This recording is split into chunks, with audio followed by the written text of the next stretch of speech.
to show you a quick video of a Liberal saying something a Conservative never would get away with saying. Here's the setup. Natural Resources Minister James Carr was in Edmonton right after the Kinder Morgan and Line 3 pipeline approvals. Those approvals have upset every weirdo on the left coast. Now, Carr was in Edmonton trying to assure the business community that the promised civil unrest by environmental activist groups and general crazy people like Elizabeth May in BC would be dealt with swiftly and appropriately. So this is what James Carr said. If people choose for their own reasons not to be peaceful, then the Government of Canada, through its defence forces, through its police forces, will ensure that people will be kept safe. Carr is saying he's going to call in the military to maintain order and to deal with the environmental wackadoodles in BC if he has to, if they get a little too frisky, if their peyote runs a little too rich for them and they move from being peacefully annoying and stupid to mayhem causing and law breaking. Okay. You're going to have a hard time wringing a complaint out of me over that statement, even if it did roll off the lips of a Liberal. Credit where credit is due. And I generally have a deep, visceral support of hippies having a bath, even if it means that bath comes at the expense of the taxpayer and from the receiving end of a water cannon. Look, a bath is a bath is a bath. But could you imagine the apocalyptic levels of Liberal freakout if one of Stephen Harper's ministers like Greg Rickford or Joe Oliver had implied that the Conservatives would use the military to crack down on protesters? The usual irrational left-wing shouts and cries that Harper is a fascist would be deafening, and the comparisons of Harper to Hitler would have gone into hyperdrive.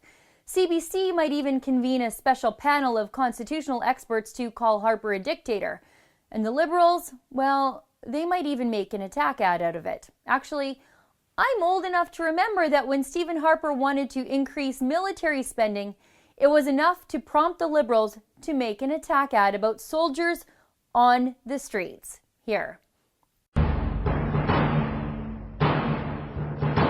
Stephen Harper actually announced he wants to increase military presence in our cities, Canadian cities.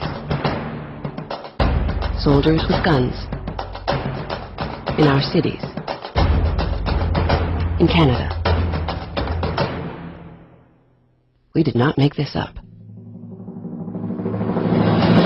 Choose your Canada. So that was from 2006, 10 years ago. And the soldiers, well, they never came to get us, no matter how scared the Liberals were trying to make us. I actually watched that ad from time to time to remind myself who the real fearmongers are in Canada. But this latest statement, in fact, it's more of a promise to actually have soldiers on the streets of BC, came from James Carr, a Liberal. So it's different somehow for the media and for the left, even though the last government to put the military on our streets was, that's right, Liberal. It was Trudeau's dad.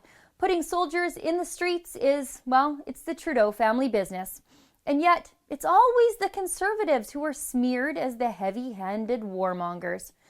For the Rebel.media, I'm Sheila Gunn-Reid. If you want to see our big plan to be bigger than the CBC, to be the most influential voice for news media in Canada, go to thebigplan.ca and check out all the different ways that you can help us.